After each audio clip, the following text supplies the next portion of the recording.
Eleanor Vance knew the precise scent of every era. The musty, sweet decay of 18th century parchment, heavy with the weight of forgotten laws and love letters. The crisp, papery tang of early 20th century newsprint, crackling with the anxieties of a world on the brink. And the faint, lingering perfume of Victorian pressed flowers, a ghost of beauty between brittle pages. As curator of rare books and manuscripts at the Oakhaven Historical Society Library, her days were a quiet symphony of these aromatic echoes, a gentle immersion in the past. Oakhaven itself was a town steeped in history, a place where cobblestone streets still whispered tales of horse-drawn carriages and gas lamps. Nestled in a valley carved by the meandering Willow Creek, it was a tapestry of meticulously preserved Victorian houses, their gingerbread trim painted in muted heritage colors, and ancient oak trees that had stood sentinel for centuries. The library, a grand, if slightly time-worn, edifice of gray stone, was Eleanor's sanctuary. Its high arched windows overlooked a small walled garden, where roses bloomed with an old-fashioned extravagance, and a stone bench invited quiet contemplation. Eleanor was, by nature, a creature of quiet contemplation herself. Her movements were graceful and precise, her voice a soft murmur that rarely disturbed the hushed reverence of the stacks. Her spectacles, perched delicately on her nose, framed eyes the color of warm hazelnut, quick to notice the smallest detail, a faded inscription, a hidden watermark, the telltale signs of a binding in need of gentle repair. She found solace in routine, in the methodical process of cataloging, conserving, and researching, each task a brushstroke in the larger painting of understanding time. Her small apartment above the town's only independent bookstore, the Quill and Ink, was a testament to her passions. Walls lined with books, a comfortable armchair by a window overlooking the town square, and a single well-tended orchid on her windowsill. She hadn't always been this settled. A few years ago, after a particularly bruising experience in a bustling city, Eleanor had found herself yearning for a slower pace, a place where history wasn't just preserved, but cherished. Oakhaven, with its gentle rhythms and deep respect for the past, had called to her like a forgotten melody. Here she felt she could finally breathe, could finally be herself, unburdened by the relentless demands of a world that always seemed to be rushing forward. One blustery Tuesday morning, as she meticulously reshelved a collection of local turn-of-the-century diaries, the peace of her library was not shattered, but rather interrupting. The grand oak door, usually opened with a deferential creak, swung inward with a confident, almost impatient push.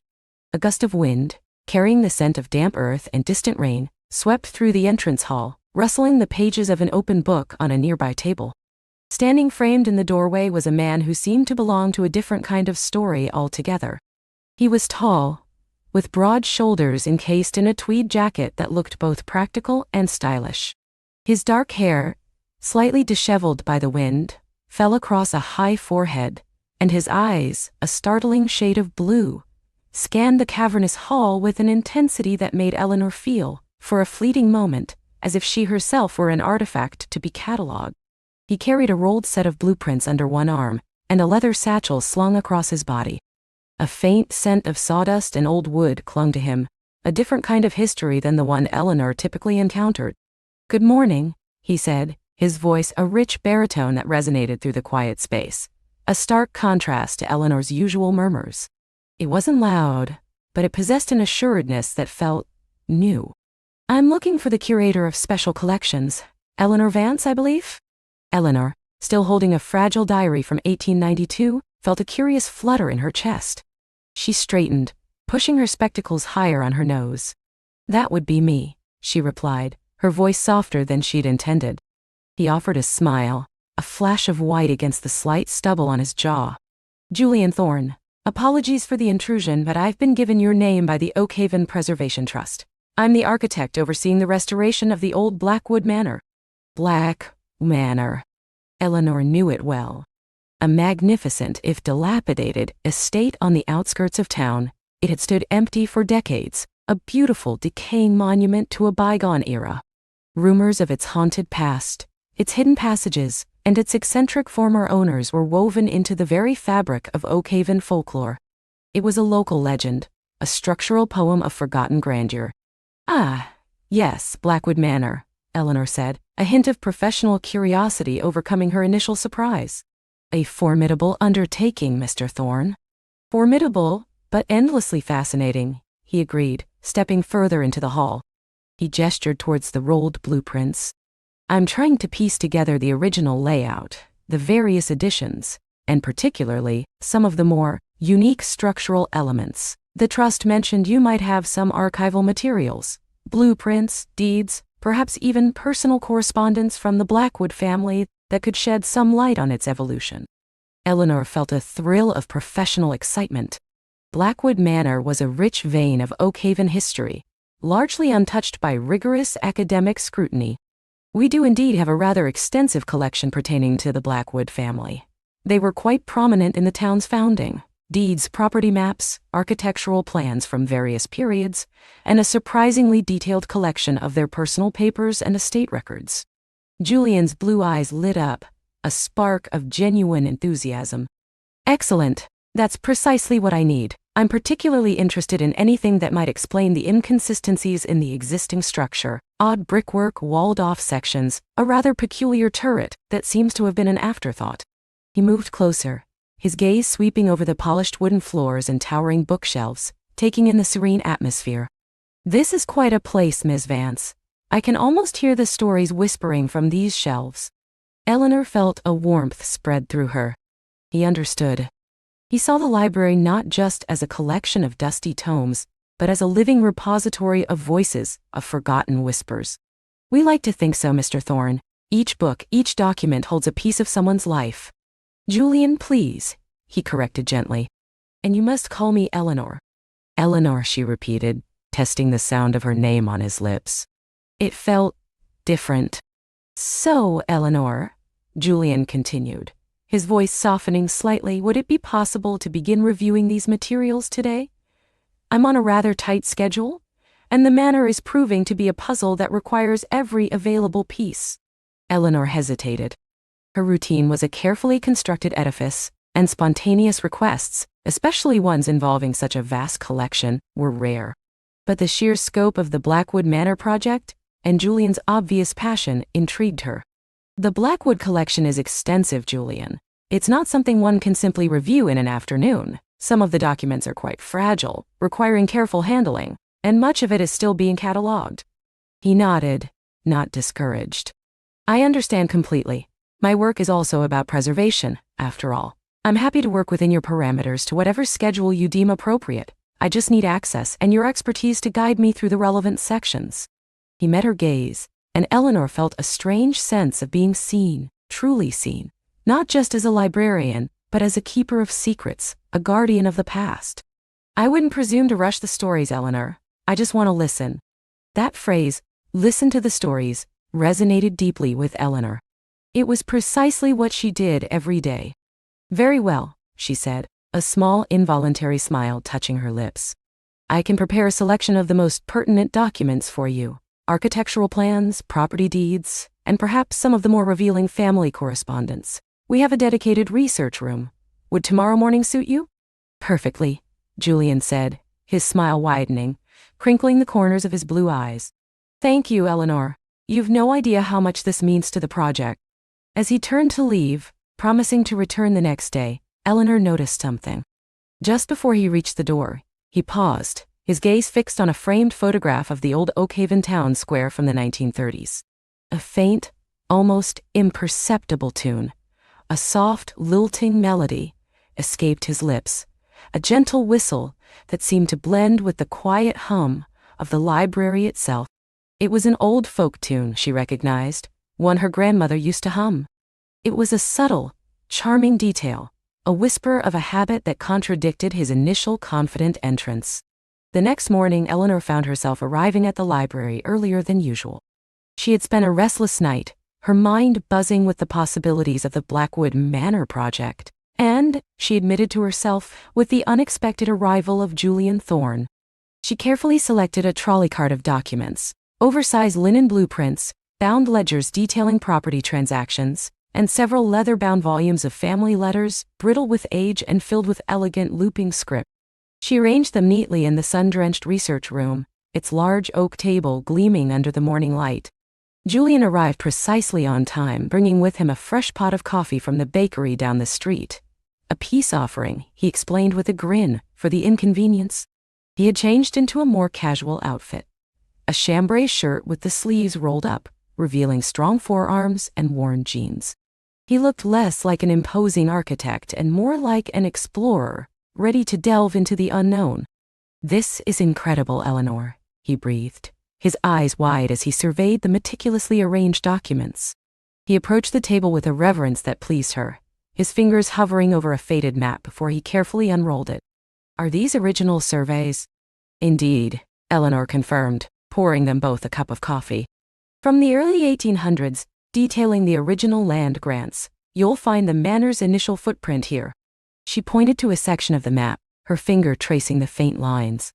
For the rest of the morning, they worked in a companionable silence, broken only by the rustle of pages, Julian's soft murmurs of discovery, and Eleanor's occasional expert guidance. He was a focused, meticulous researcher, his architectural eye quickly discerning patterns and anomalies that Eleanor, despite her deep knowledge, might have overlooked. He asked insightful questions, his genuine curiosity infectious. "Look at this!" Julian exclaimed at one point, his finger on a set of blueprints from the late 19th century. "The turret. It's drawn here, but the foundation lines don't quite match the rest of the house, almost as if it was added on later, but with a different structural intent." He looked up at Eleanor, his blue eyes alight. "And here, in this letter from Elias Blackwood to his wife, he mentions the folly. Could he be referring to the turret?" Eleanor leaned closer, reading the elegant script over his shoulder. "The folly is nearly complete, my dear. A monument to my whimsy, and a perfect vantage from which to watch the sunrise. It certainly sounds like it," she confirmed, a smile playing on her lips. Elias Blackwood was known for his eccentricities. He was a rather romantic figure, prone to grand gestures. "Folly of whimsy," Julian repeated, a thoughtful expression on his face. "That explains so much about its unusual construction. It wasn't about structural necessity, but aesthetic desire." He chuckled softly. "Makes my job both harder and more interesting." As the hours passed, Eleanor found herself relaxing in his presence. The quiet hum of the library, usually her sole companion, was now shared with the quiet intensity of Julian Thorne. She found herself observing him, the way a lock of dark hair kept falling across his brow, the slight furrow in his brow, when he encountered a particularly challenging detail, the unconscious habit of that soft, almost inaudible whistle when he was deep in concentration. It was a melody without words, a gentle whis that settled comfortably into the background of their shared work. Lunchtime arrived, and Julian insisted on ordering sandwiches from the local deli, bringing them back to the research room. They ate amidst the scattered documents, discussing not just Blackwood Manor but Oakhaven itself, its history, its challenges, and its enduring charm. Eleanor found herself talking more freely than she usually did, sharing anecdotes about the town's characters, past and present. Julian, in turn, spoke of his passion for historical architecture, the stories he felt old buildings held within their walls, the challenge of breathing new life into forgotten spaces while respecting their soul. "It's like listening to the building itself," he explained, gesturing with a half-eaten sandwich. "If you're quiet enough, if you pay attention, it'll tell you what it needs, what it wants to be again. Every creak, every draft, every faded fresco is a whisper from its past." Eleanor felt a jolt of recognition. Whispers, ait, kai.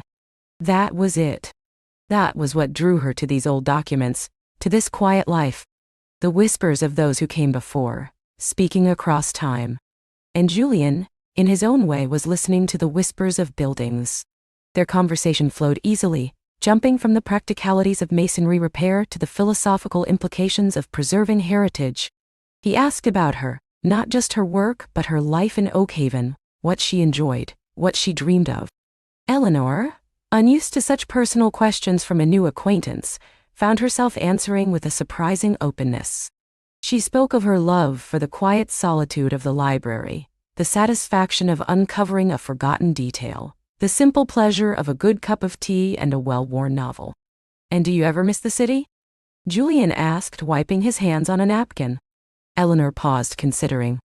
"Sometimes the vibrancy, the sheer energy, but Oakhaven offers a different kind of richness, a depth that I cherish. It's slower, yes, but it allows for a different kind of observation, a deeper connection to the threads of life.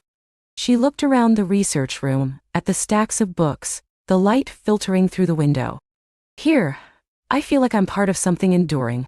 Julian nodded slowly, his gaze thoughtful. I understand that completely. There's a profound satisfaction in building something that lasts, in restoring something that has stood the test of time. It's a dialogue with the past, a promise to the future. As the afternoon wore on, they continued their work, the initial professional formality giving way to a comfortable camaraderie. Julian discovered a hidden passage marked on an early drawing, a servant's route that had been walled off during a later renovation, much to his excitement. Eleanor, in turn, found a series of letters from Elias Blackwood's daughter, detailing her childhood adventures exploring the very passage, referring to it as the secret way. She sounds like quite the spirited young lady, Eleanor remarked, handing the letter to Julian. And she confirms the passage exists, Julian said, his eyes gleaming. This is invaluable, Eleanor, absolutely invaluable. It will save us weeks of exploratory demolition. He looked at her, his expression genuinely grateful. Thank you. You've given me more than just documents. You've given me a voice from the past, a key to understanding the manor's soul. As the day drew to a close, Julian began to pack up his notes, careful to leave the library documents undisturbed. I'll need to continue this process, of course, he said, rising from the table. There's so much more to uncover. Would it be all right if I return tomorrow? Eleanor found herself nodding before she could even consciously consider her schedule. Yes, that would be fine. We can delve into the estate ledgers tomorrow, perhaps.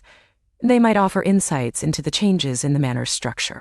Wonderful, Julian said, a genuine warmth in his smile. He paused at the door, turning back to her. You know, Eleanor, working with you today, it's been remarkably different from my usual research. It's not just about facts and figures with you. It's about stories.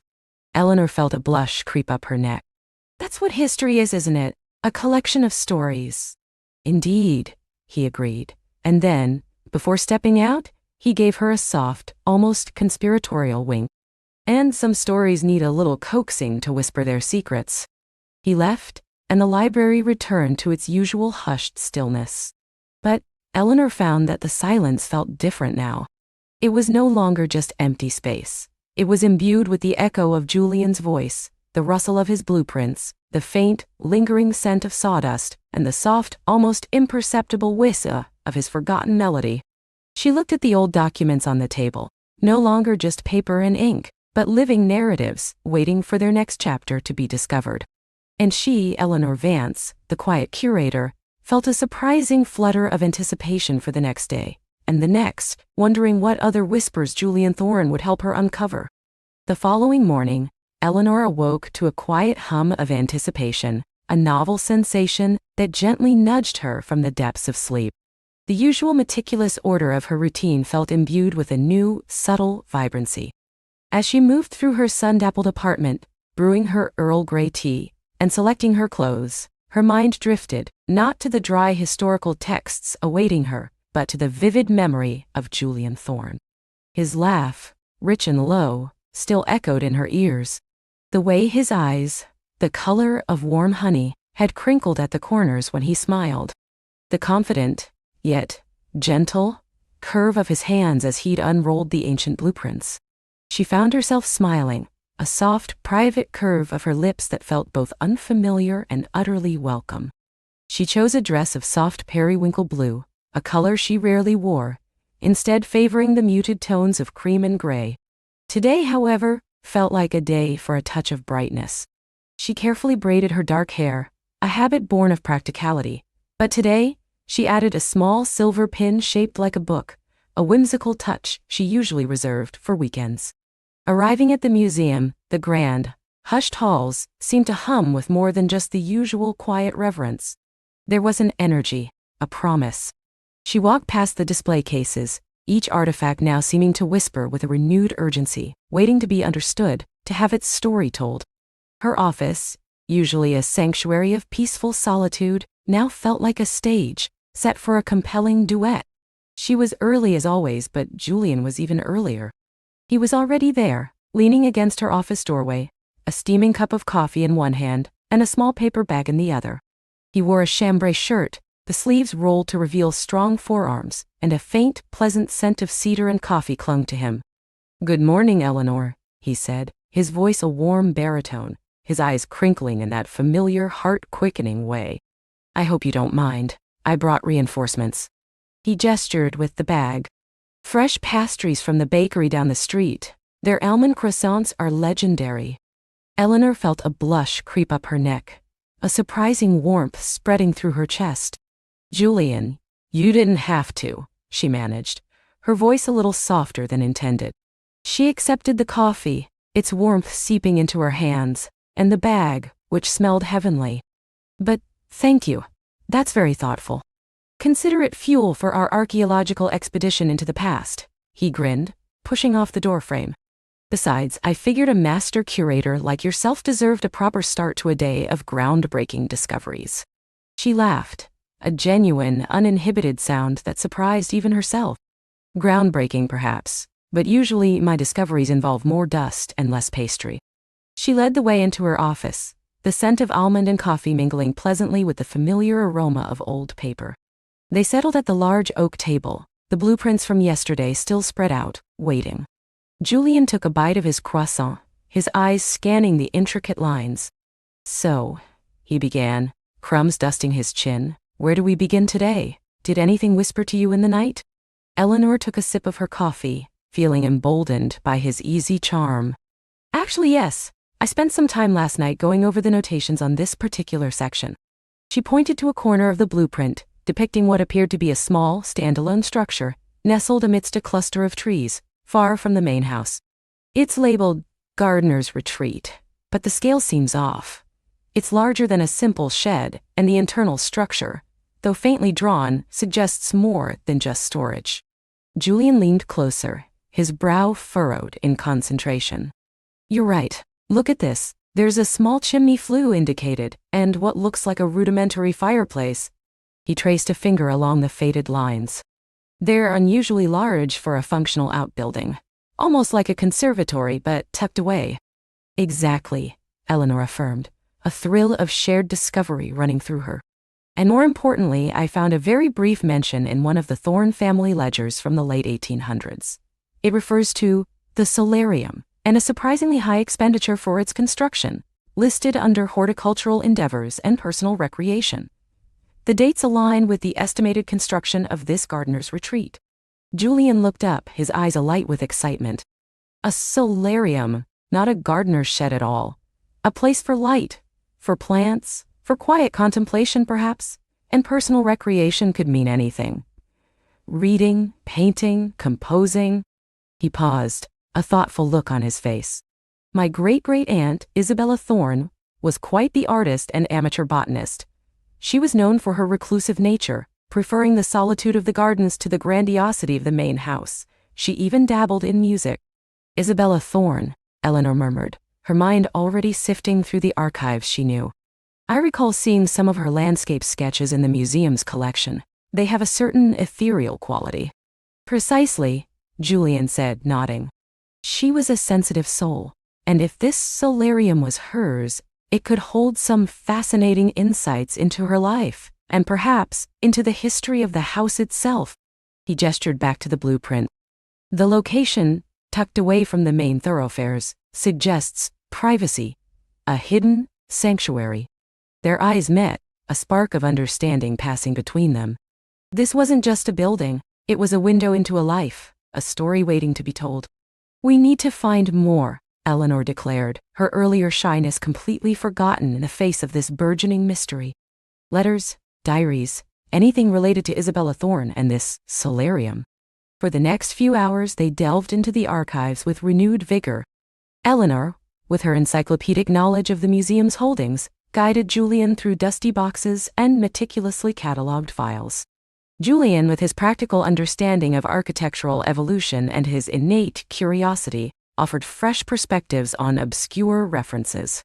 They found a collection of Isabella's pressed flower specimens, delicate and faded, tucked within a leather-bound journal. The journal itself contained fragmented entries, poetic musings on nature, and small, intricate sketches of flowers, many of which matched the specimens. But what truly captured their attention was a series of small, almost indecipherable musical notations, scribbled in the margins of several pages.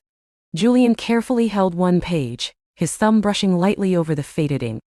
This looks like a melody, a simple one, perhaps for a piano or a flute. He hummed a few tentative notes, his voice soft and melodious. It has a wistful quality. Eleanor felt a shiver run down her spine. The forgotten melody, she whispered, remembering Julian's words from yesterday. Could this be it? It certainly fits, Julian said, his eyes bright.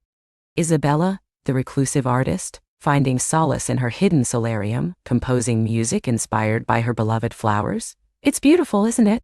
He looked at Eleanor, his gaze warm and inviting, and she felt a connection deepen between them, forged not just by shared work, but by a shared appreciation for the quiet beauty of history.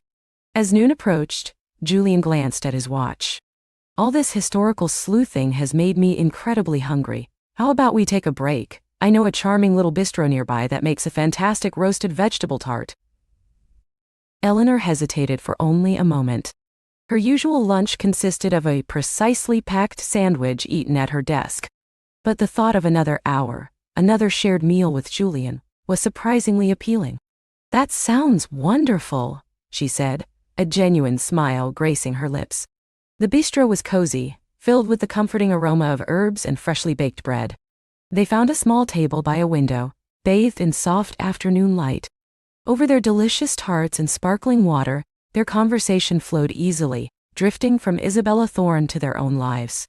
Julian spoke of his passion for restoring old buildings, not just for their aesthetic beauty, but for the stories they held within their walls. Every beam, every brick, has seen so much, he explained, his eyes earnest. I feel like a translator bringing those forgotten voices back to life. It's a privilege, really. He spoke of his family's long connection to the Thorne house, the challenges of maintaining such a grand, aging property, and his dream of making it a vibrant part of the community once again. Eleanor, in turn, found herself opening up, sharing her lifelong fascination with history, her quiet joy in uncovering forgotten narratives. I suppose I'm a bit like an archaeologist too, she confessed, her gaze dropping to her hands. Only my dig sites are usually within the pages of old books. I love the quiet satisfaction of piecing together fragments, of giving voice to those who can no longer speak for themselves. Julian listened intently, his gaze unwavering, making her feel completely seen and understood. There's a quiet power in that, Eleanor, he said softly. A profound respect for the past. It's admirable. His words settled over her like a warm blanket, a feeling of gentle validation she rarely experienced.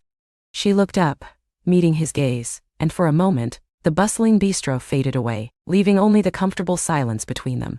This solarium, Julian said, breaking the spell. The more we uncover, the more I feel we need to see it in person. The Thorne house is still standing, of course. It's a bit neglected in parts, but the original structure is largely intact. I'm there often, supervising the initial stabilization work. He leaned forward slightly. Would you be willing to come? To see it? To walk through Isabella's solarium? I think it would illuminate so much more than any document ever could. Eleanor's heart gave a little leap.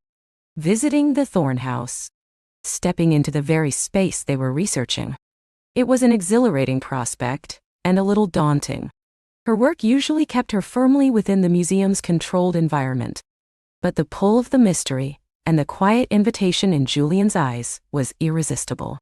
I would like that very much, Julian, she said, her voice barely a whisper, but firm with conviction. When would be a good time? How about tomorrow morning? He suggested, a broad smile spreading across his face. We could drive out early before the heat of the day. It's about an hour's drive from here. I can pick you up if you like. Eleanor considered. Being picked up. It felt intimate, but also practical. That would be very kind, she agreed, feeling a flutter of nerves and excitement. Say, 8 o'clock? Perfect, Julian confirmed, his smile widening. It settled then, a field trip into history.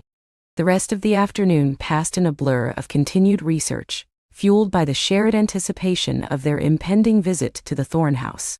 They managed to unearth a few more cryptic references to the solarium, including a mention of the hidden compartment within its walls, and a note about Isabella's most precious possession being kept there. The mystery deepened, intertwining with the growing warmth between them. As the day drew to a close, Julian helped Eleanor tidy the table, carefully rolling the blueprints and stacking the documents. "I'm really looking forward to tomorrow, Eleanor," he said, his voice soft, his gaze lingering on her. "It's going to be an adventure." "Me too, Julian," she replied, her voice imbued with a quiet sincerity. "Thank you for everything." He simply smiled, a gentle, understanding smile, before bidding her goodnight. Eleanor watched him walk away, the familiar scent of cedar lingering in her office, a comforting promise of the morning to come. The next morning, Eleanor was ready a full 15 minutes early. She wore practical trousers and a light linen blouse, sensible shoes, and had packed a small bag with a notebook, pencil, and her camera. She felt a lightness in her step, a youthful exuberance she hadn't recognized in years.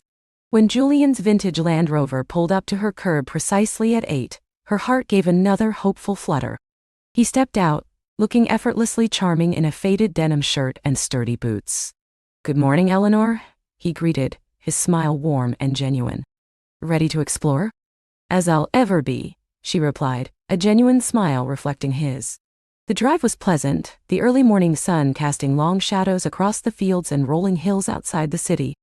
Julian pointed out landmarks, shared anecdotes about the local history, and played a selection of classical music on a low volume, a gentle accompaniment to their conversation. He spoke of the challenges of preserving historical homes, the delicate balance between restoration and authenticity, and his deep respect for the craftsmen of the past. Eleanor, in turn, shared stories of particularly fascinating artifacts she had curated, the intricate processes of conservation, and her theories about the lives of the people who once owned them. They found a comfortable rhythm, their voices intertwining, their shared passion for history, a palpable thread connecting them. Eleanor felt a sense of ease with Julian that surprised her. She could be herself, her quiet, contemplative self, and he seemed to appreciate it, drawing her out gently without ever pushing. As they neared their destination, the landscape grew wilder, the trees denser. Julian turned onto a long, winding gravel driveway, flanked by ancient oak trees. "Welcome to Thorn House," he announced, his voice tinged with a blend of pride and wistfulness. Eleanor gasped softly.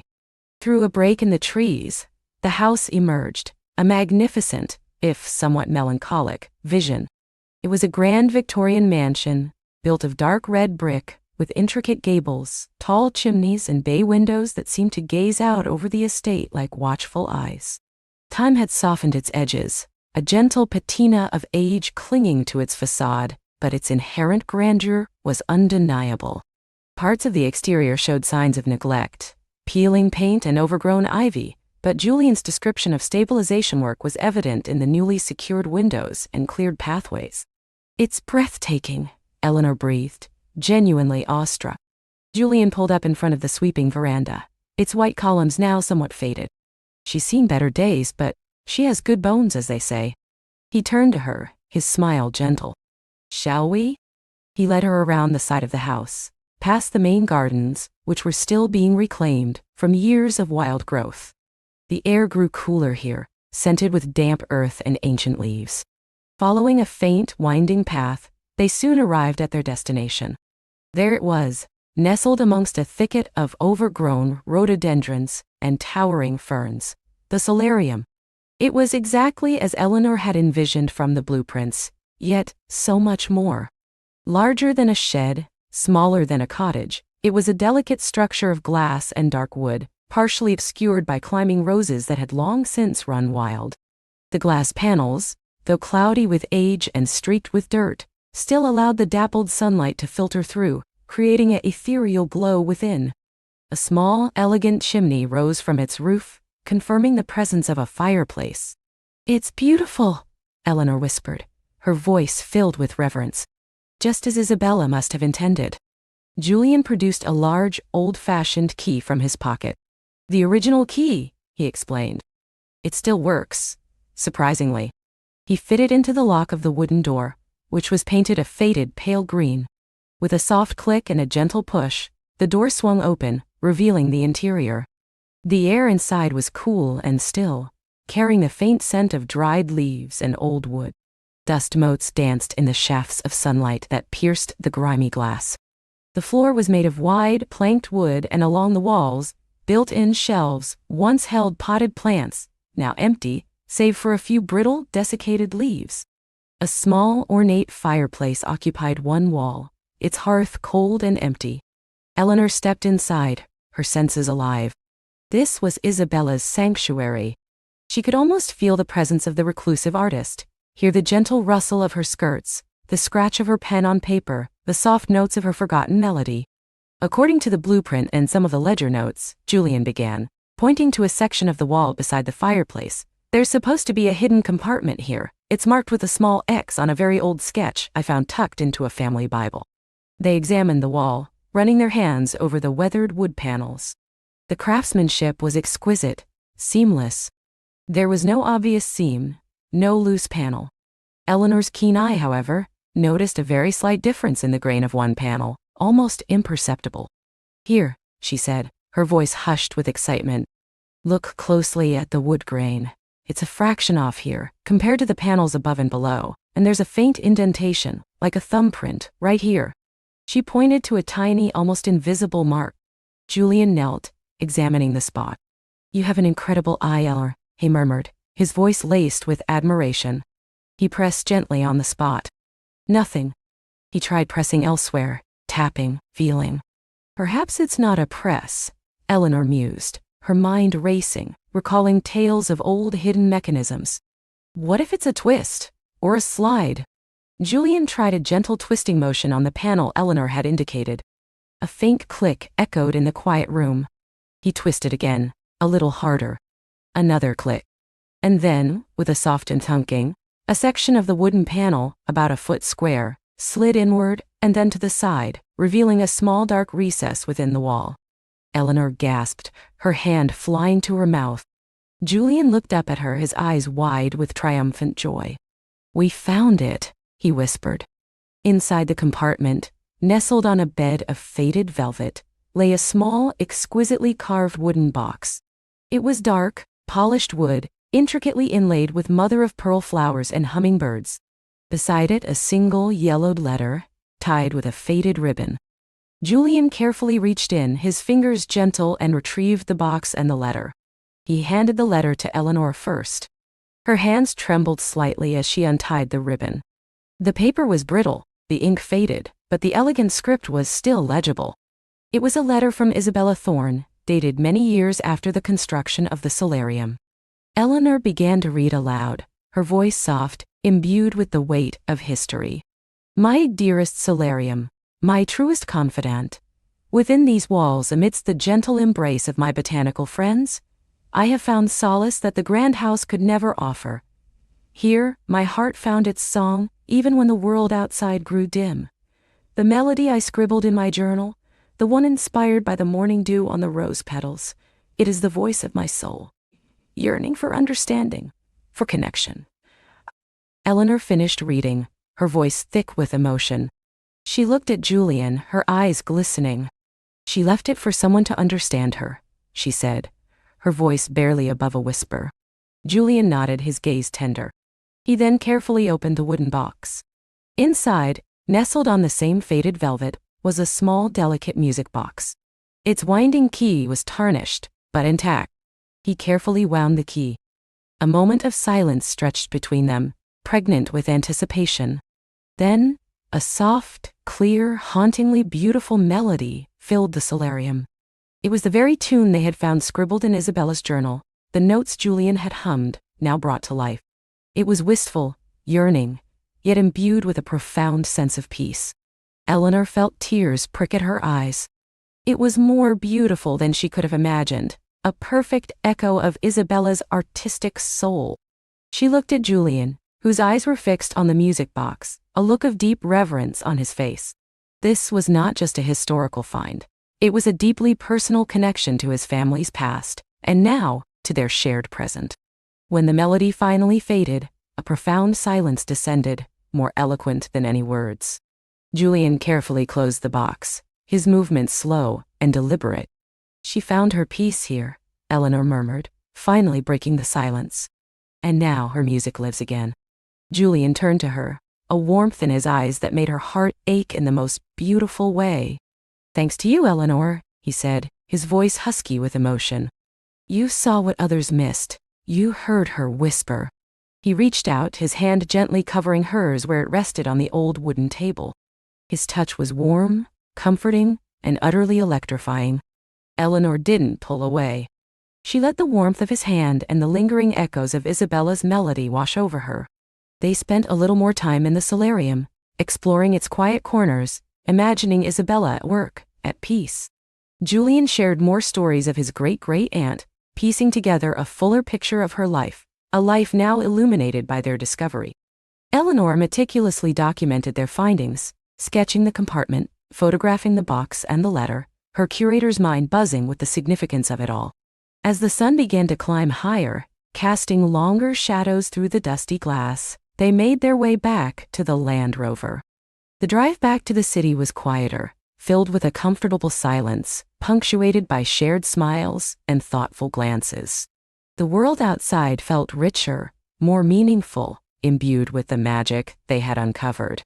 Eleanor's heart swelled with a quiet joy. She was no longer just the quiet curator, meticulously cataloging the past. She was an active participant in its unfolding, a co-conspirator in bringing forgotten stories to light, and in the process, she was discovering a new chapter in her own story, a chapter she was only just beginning to write with Julian Thorne. The music box and Isabella's letter were carefully tucked away in a protective case, destined for careful conservation and eventually, display. But the true treasure Eleanor knew was the shared journey, the unspoken understanding, and the blossoming connection between herself and Julian, the architect who could hear the whispers of the past, and who, with every gentle gaze, was helping her to hear the whispers of her own heart. The Thorne house awaited more of their attention, and she, Eleanor Vance, felt a deep, abiding certainty that their adventure and their story had only just begun. The Thorne house awaited more of their attention, and she, Eleanor Vance, felt a deep, abiding certainty that their adventure and their story had only just begun.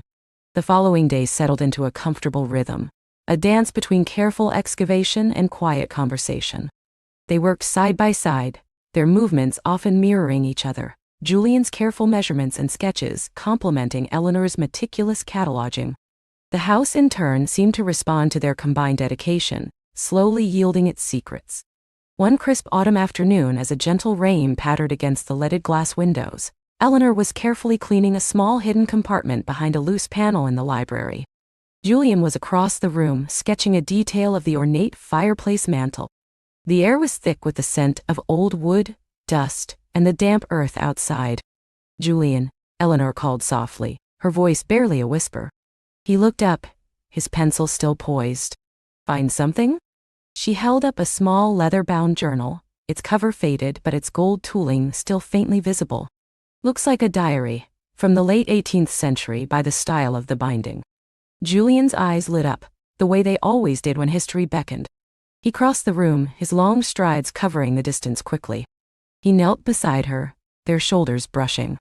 The warmth of him, even through their work clothes, sent a pleasant shiver down Eleanor's spine. "Remarkable," he murmured, his gaze fixed on the journal.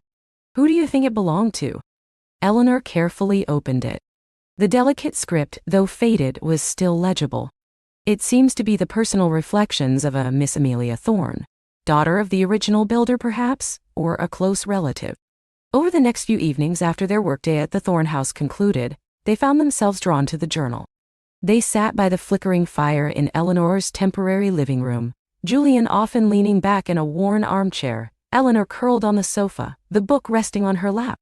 Her voice, soft and resonant, brought Amelia's words to life. Amelia Thorne, it turned out, was a spirited young woman, an artist who chafed against the societal expectations of her time. Her entries spoke of secret painting sessions in the attic, of longing for a life beyond the confines of a wealthy marriage, and of a quiet, unrequited affection for the ambitious young architect who had designed the very house she lived in. She was truly an artist, Eleanor mused one evening, closing the journal gently. So much passion, hidden away. Julian was silent for a moment, staring into the flames. She reminds me of you, in a way, he said, turning to meet her gaze. That dedication, that passion for beauty and truth, even when it's hidden. Eleanor felt a blush creep up her neck. Me? I just preserve what others created. And you bring it back to life, Julian countered, his eyes warm. Just like you're doing with this house, and just like you're doing with other things. His gaze held hers, a silent question passing between them. The other things hung in the air, unspoken yet understood. It was the growing comfort in each other's presence, the easy laughter that punctuated their work, the way they instinctively knew when the other needed a quiet moment or a shared cup of tea. It was the way Eleanor found herself anticipating their evenings, not just for Amelia's story, but for Julian's quiet companionship. And Julian, she suspected, felt something similar. One Saturday, they were meticulously cleaning the ornate plasterwork in the grand salon. Julian was on a tall ladder, Eleanor spotting him from below. He paused, dusting a delicate floral motif. You know, he said, Amelia mentioned a secret garden in her diary, a place where she would go to paint, away from prying eyes. Eleanor looked up, intrigued. A secret garden? We haven't found any indication of one on the original plans or in the current overgrown landscape. She described it as being beyond the crumbling stone wall, where the weeping willow weeps no more, and the wild roses claim dominion. He recited the passage from memory, his voice echoing slightly in the high-ceilinged room. Later that afternoon, armed with Amelia's poetic clues and Julian's architectural eye for forgotten spaces, they ventured into the wild, untamed grounds behind the house. The autumn air was crisp, and fallen leaves crunched under their boots. They pushed through overgrown bushes, ducked under low-hanging branches, and carefully navigated thorny thickets. There! Julian exclaimed suddenly, pointing to a barely discernible line in the dense foliage. A section of an old stone wall, much older than the rest of the perimeter. Working together, they carefully cleared away decades of ivy and brambles. Slowly, a small, half-collapsed stone archway began to emerge. Beyond it, hidden for generations, was a small, circular clearing. A gnarled ancient willow tree, long past weeping, indeed stood in the center, its branches reaching towards the sky like arthritic fingers. Wild roses, true to Amelia's words, had run rampant, their thorny canes forming an impenetrable thicket in places. Eleanor gasped, stepping through the archway. It's beautiful, Julian, exactly as she described. Julian stood beside her, his hand lightly brushing her arm as he pointed out the faint outline of what must have been an old stone bench. Imagine her here, painting, dreaming. Their eyes met, a shared sense of wonder and accomplishment passing between them. The discovery felt profoundly personal, a secret they had unearthed together. The setting sun cast long shadows, painting the hidden garden in hues of gold and rust. We should restore it, Eleanor said, her voice filled with quiet determination. Bring it back to life, just like the house. We will, Julian promised, his voice low. His hand, still resting on her arm, tightened almost imperceptibly. For a moment, neither of them moved, caught in the magic of the rediscovered garden and the unspoken pull between them. The scent of damp earth and decaying leaves mingled with something else, a burgeoning sense of hope, a shared future. Over the next few weeks, the restoration of the secret garden became a joint passion project, distinct from their work on the house itself. They spent weekends clearing, pruning, and planning, their hands often brushing as they worked. Julian drew sketches of how it might have looked, incorporating elements from Amelia's descriptions. Eleanor researched period-appropriate plants and garden designs. One particularly sunny Saturday, as they unearthed the original flagstones of a narrow path, Eleanor unearthed a small, tarnished silver locket. It was nestled deep beneath a rosebush, as if purposefully hidden. Another treasure, Julian observed, wiping some dirt from it. From Amelia, perhaps? Eleanor carefully opened it. Inside, faded but still vibrant, were two miniature portraits, one of a stern-looking older woman, and the other, surprisingly, of the young architect Amelia had mentioned, his eyes intelligent and kind.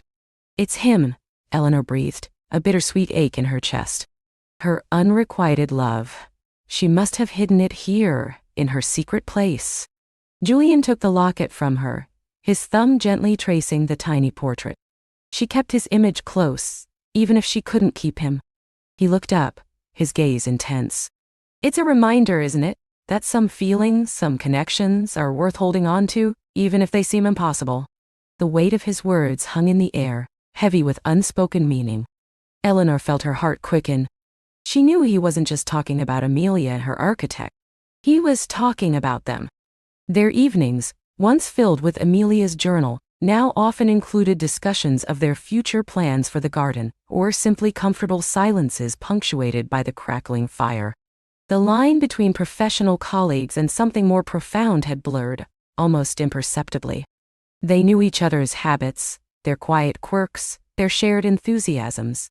One chilly evening, Julian had stayed later than usual, helping Eleanor secure a particularly stubborn window shutter. As they stood on the porch, the crisp night air swirling around them, a full moon cast a silvery glow over the thorn house. "It's beautiful tonight," Eleanor said, wrapping her arms around herself. Julian nodded, his gaze fixed on the house, then shifting to her. "It is. This house, it's truly coming alive under our care." He paused, then took a step closer. "And so are you, Eleanor." Her breath hitched. His proximity, the warmth of his gaze, the quiet sincerity in his voice, it was overwhelming and utterly exhilarating. "Julian," she whispered, her voice barely audible. He reached out, his hand gently cupping her cheek. His touch was warm, slightly rough from work, yet incredibly tender. "Eleanor," he murmured, his voice husky. He didn't finish the sentence. Instead, he leaned in, his lips finding hers in a soft, hesitant kiss. It was tentative at first, a question more than a statement, but as Eleanor instinctively responded, leaning into him, it deepened, a gentle exploration, a confirmation of all the unspoken feelings that had been building between them. When they finally broke apart, breathless, the moon seemed to shine even brighter. Eleanor's heart thrummed like a hummingbird's wings. Julian's thumb stroked her cheek, his eyes dark with emotion. "I've wanted to do that for a long time," he confessed, his voice a low rumble. Eleanor smiled, a genuine, joyful smile that reached her eyes. "Me too." From that night, their relationship shifted, blossoming openly, no longer confined to unspoken glances and lingering touches. Their work at the Thorn House remained their shared passion, but now it was infused with a new, exhilarating layer of personal connection. They stole kisses in dusty corners, shared knowing smiles over blueprints, and found excuses to linger after hours, talking about everything and nothing. Eleanor discovered more about Julian's past. He had grown up in a family of engineers, always drawn to the precision of structures, but also to the stories embedded within old walls. He'd felt a kinship with the past, a desire to understand and preserve, which explained his unique ability to hear the whispers. He confessed to a certain loneliness before the Thorn House project, a sense that his passion wasn't fully understood by others. Eleanor, with her kindred spirit and deep empathy, changed that. Julian, in turn, learned about Eleanor's own journey. She had poured herself into history after a difficult period in her life, a broken engagement that had left her guarded and hesitant to trust. The Thorn House and its quiet, unwavering past had been a safe harbor. Julian's patient, gentle affection was slowly, carefully, dismantling those old walls she had built around her heart. The Thorn House project moved forward with renewed vigor. They discovered more hidden panels, more architectural details, and even a secret staircase leading to a small enclosed room in the attic, Amelia's art studio, complete with dried paint pots and a small unfinished canvas depicting the secret garden. It was a poignant discovery, a testament to Amelia's enduring spirit. As they pieced together the house's history, they also began to envision its future. The initial plan had been to simply restore it for sale, but as they uncovered its stories, and as their own story unfolded within its walls, a new idea began to take shape. "This house," Eleanor mused one evening, as they sat on the porch swing, watching fireflies dance in the gathering twilight, "it's more than just a house. It's a testament to history, to art, to hidden passions."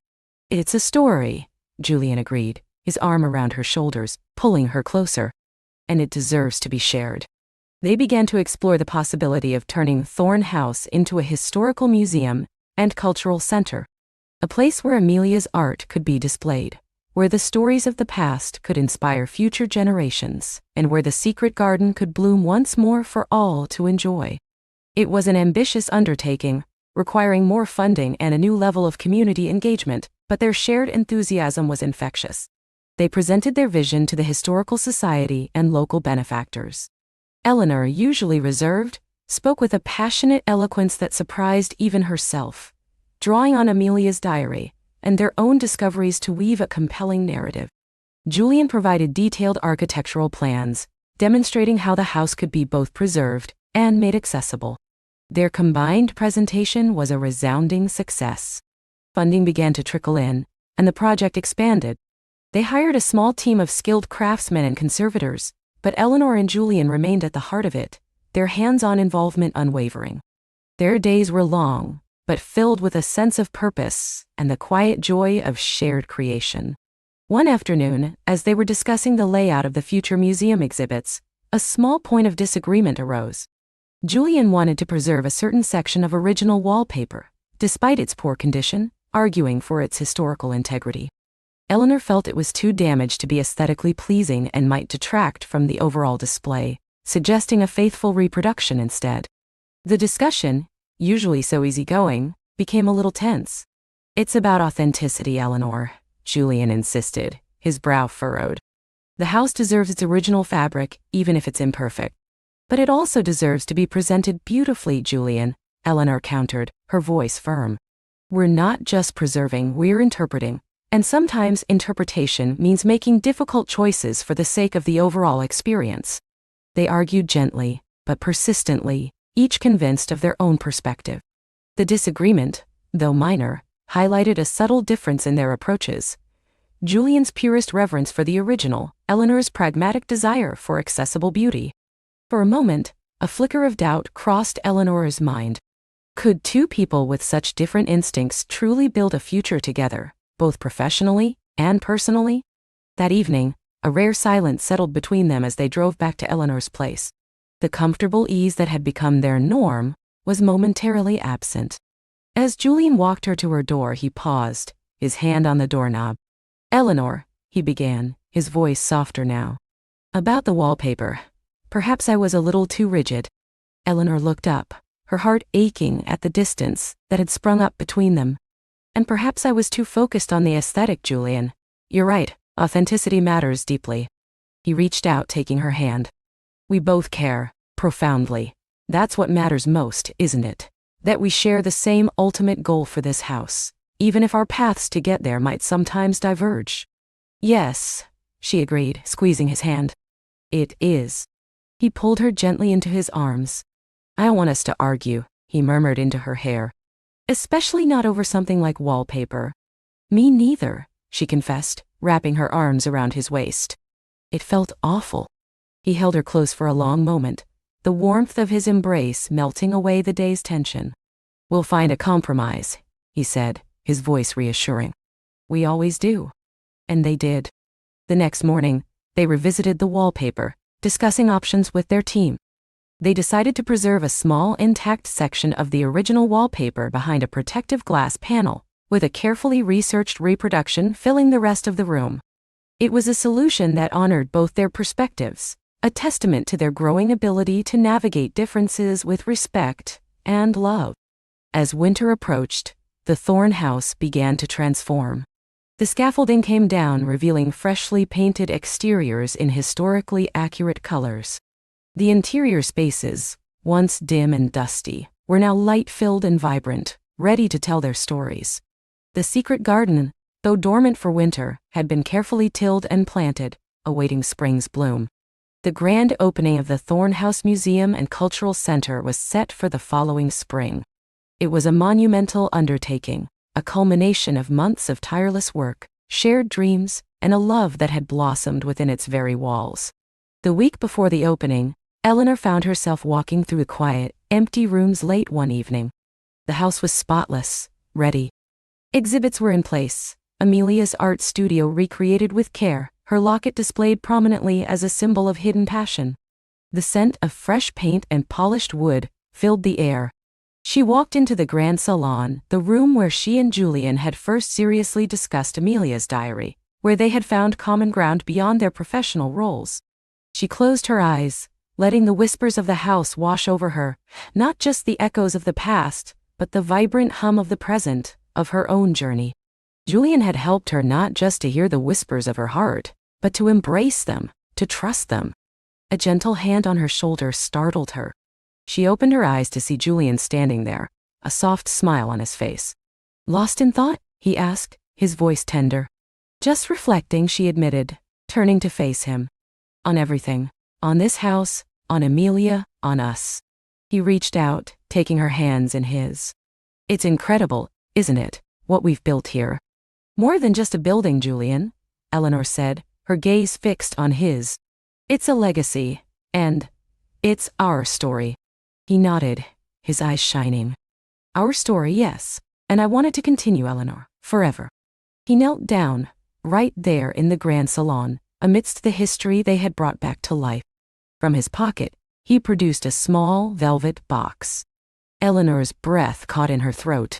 "Eleanor Vance," he began, his voice thick with emotion. "You are the most brilliant, most passionate, most wonderful woman I have ever known. You see the beauty in every broken piece, and you make everything around you come alive. You've brought this house back from the brink, and you've brought my heart back to life. Will you do me the honor of being my partner, my love, my wife, and continue this incredible adventure with me for all our days?" Tears welled in Eleanor's eyes, happy tears that streamed down her face. She didn't hesitate. "Yes, Julian, 1,000 times yes." He rose, sweeping her into his arms, spinning her around in a joyful embrace. He kissed her then, a deep, passionate kiss that sealed their promise amidst the whispers of the Thorn House. The grand opening was a triumph. Dignitaries, historians, and local residents flocked to the Thorn House, marveling at its transformation. Eleanor and Julian, standing side by side, beamed with pride as they welcomed guests. Amelia's secret garden, now beautifully restored, was a highlight, a serene oasis where visitors could imagine the young artist at work. As the day drew to a close and the last guests departed, Eleanor and Julian found themselves alone again in the quiet grandeur of the house. They walked hand in hand through the rooms, the echoes of laughter and admiration still lingering in the air. "We did it," Eleanor whispered, leaning her head on Julian's shoulder. "We did," he agreed, squeezing her hand. "And it's only the beginning." Their wedding took place in the secret garden of Thorn House the following summer. The ancient willow, now vibrant and green, provided a natural canopy, and the wild roses, carefully cultivated, bloomed in fragrant profusion. It was an intimate affair, surrounded by their closest friends and family, and the benevolent spirit of the house itself. Eleanor, in a simple ivory gown, walked down the flagstone path she and Julian had unearthed, feeling Amelia's spirit smiling down on her. Julian, handsome and radiant, waited for her under the willow tree, his eyes filled with adoration. Their vows were personal, heartfelt, echoing the journey they had shared. They spoke of history and future, of preservation and new beginnings, of whispers and declarations. "I promise to always see the beauty in the hidden corners of your heart," Julian vowed, his voice steady, "to cherish your passion, to support your dreams, and to build a life with you that is as enduring and beautiful as this house we've brought back to life." Eleanor, tears in her eyes, responded, "I promise to always listen to the whispers of your soul, to share in your wonder, to challenge and comfort you, and to love you fiercely through all the seasons of our lives, just as this garden blooms anew each year." As they exchanged rings, a gentle breeze rustled through the willow leaves, a soft, approving sigh from the house. Life settled into a beautiful rhythm. Eleanor and Julian continued their work at the Thorn House, now as its dedicated curators and stewards. They lived in a charming cottage on the property, a smaller, cozier historical home they lovingly restored together. Their days were filled with the joys of their shared passion, their evenings with the quiet comfort of their love. They collaborated on new exhibits, hosted educational programs, and oversaw the ongoing preservation of the house and garden. They discovered new layers to Amelia's story, finding more letters and sketches that painted a fuller picture of her life, and in doing so, deepened their understanding of the house and of each other. One blustery autumn evening, a year after their wedding, they sat by the fire in their cottage, a mug of warm cider in each of their hands. The wind howled softly outside, but inside they were wrapped in warmth and contentment. "Remember that first night?" Eleanor mused, leaning her head on Julian's shoulder. "When we first found those artifacts, and you spoke of the whispers of the past?" Julian smiled, tightening his arm around her. "I remember, and you were so skeptical, yet so intrigued." "I was," she admitted, chuckling softly. "I was so focused on the tangible, the undeniable facts. But you taught me to listen to more than just the facts. You taught me to listen to the stories, to the emotions, to the heart of things. And you," Julian said, turning to kiss the top of her head, "you taught me that even the most ancient structures need a living, breathing soul to truly thrive. And you gave me a home, not just in this cottage, but in your heart." He picked up a small framed photograph from the mantelpiece, a picture of them standing in the secret garden on their wedding day, bathed in sunlight, smiling at each other with pure joy. "Our adventure," he said softly. "It truly did only just begin that day at the Thorn House. It led us here to this, to each other." Eleanor nestled closer, her heart overflowing with gratitude and love. The Thorn House, once a forgotten relic, was now a vibrant center of history and community, a living testament to the power of stories and the enduring strength of love. And Eleanor Vance, the historian who had sought only to preserve the past, had found her own beautiful future, hand in hand with the architect who could hear the whispers of time, and who, with every gentle gaze, helped her live fully in the present, deeply loved. Their story, like the Thorn House, would continue to unfold, rich with warmth, emotional depth, and the promise of endless happy days. And as the fire crackled softly, casting dancing shadows on the walls, Eleanor knew, with a deep and abiding certainty, that this was indeed a love story for the ages, and the most heartwarming of all.